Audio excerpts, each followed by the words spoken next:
Welcome to the Art of the Deals. I am Brother Kenneth, back at you again. On this one, it's an extended conversation relating to breaking curses prayers, the process of doing it.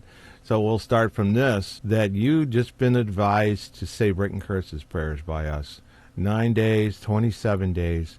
Let's start off with the first thing. You must follow it exactly, because we need to turn that stone over and discard it, because we want to make sure that no person, place, or thing in proximity or however it may have come to you that you ended up being affected demonically in the form of a curse or whatever. The demonic attachment is called a curse in that, if you get it from any person, place, or thing. So don't get confused about the curse term as if it's only a witch with a pointed hat who puts it on you.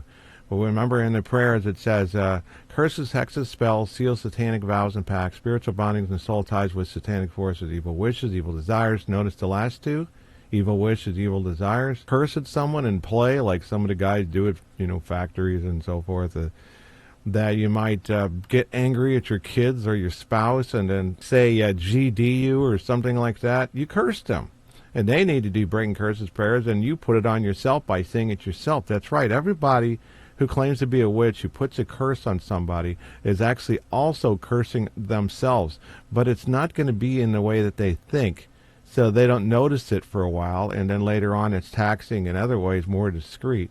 Depends on the demonic strategy. This is what we say about looking for demonic curses, is that it may not be so obvious, or in other cases you think it's obvious and it's not, when it's just literally just a series of unfortunate events that otherwise have a natural explanation. I think about this one case where this woman was working to restore her parents' house. She was disabled, and she was not working every day of the week, and that's what she just did. She just lived in this house alone.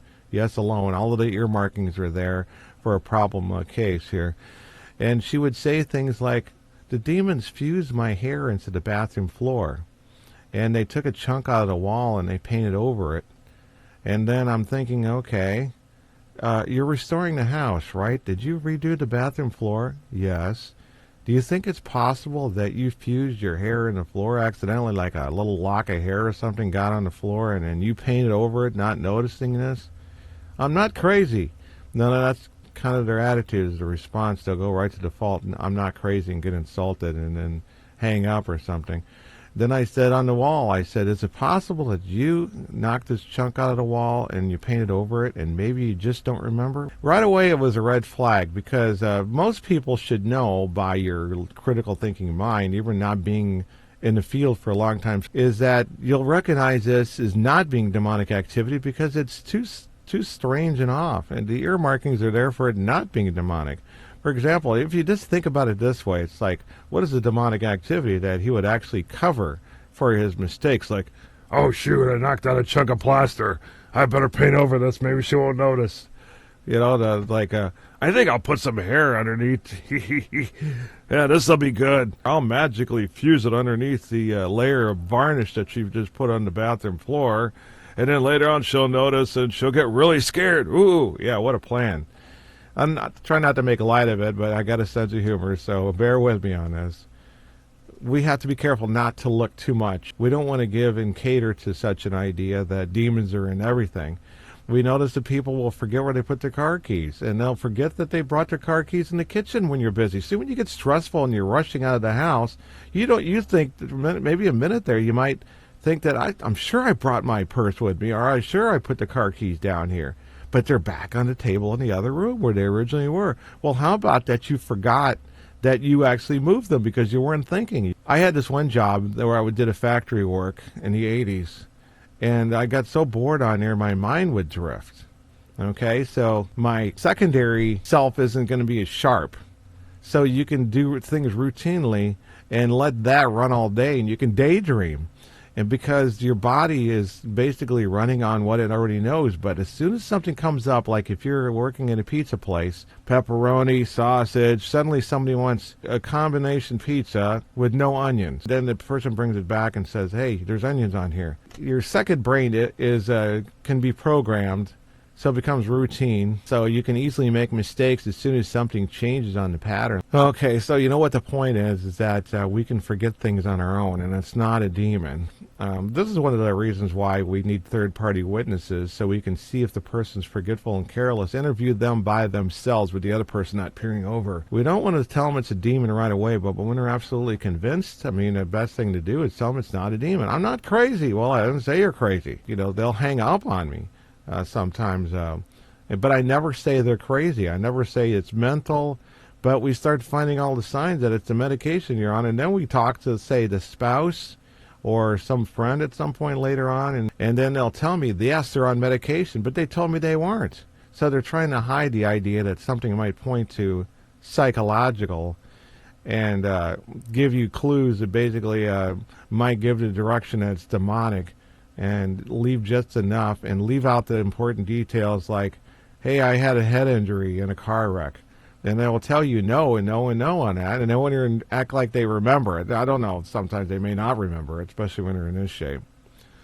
Okay, so consistently do the breaking curses prayer every day for the days prescribed. If you go over, go to 27 days, that's fine. If you think that'll help, because the prayers themselves will be of value, apart from just breaking curses. Let's say you broke the curse on day 5, but you do 27 days.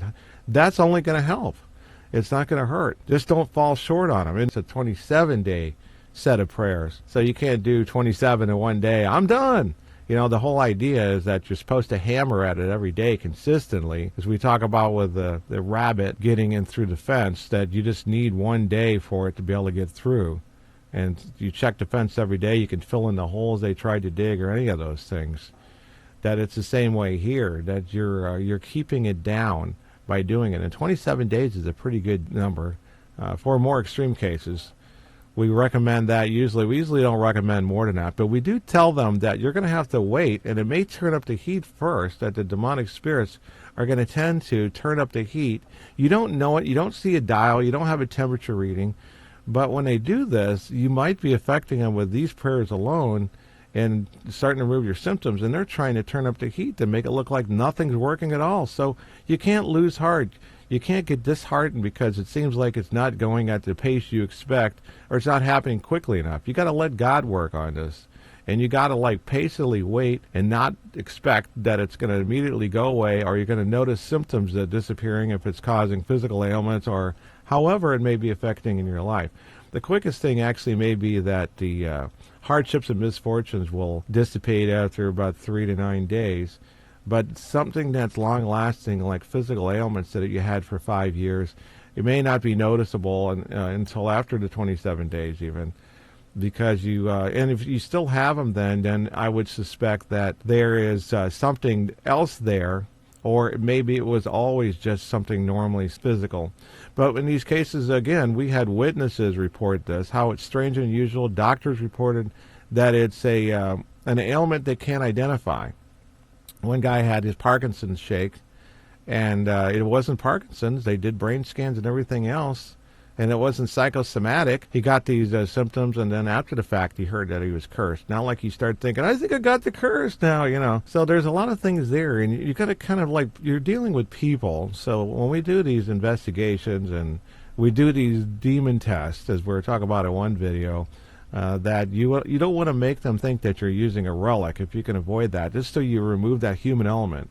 Because they're not going to know if it's a relic or not. They'll just think it's a quarter being stuck on the back of their neck. But the demons will know regardless. And we can rely on some things with demons, like eventually they can't stand being in the presence of things holy. Sacramentals, to some level, we don't know how long it'll take for it to react. This is why the exorcist spends the first part of the exorcism hammering at it to get it to sort of show itself. It should provoke it. It'll take about 10 minutes maybe.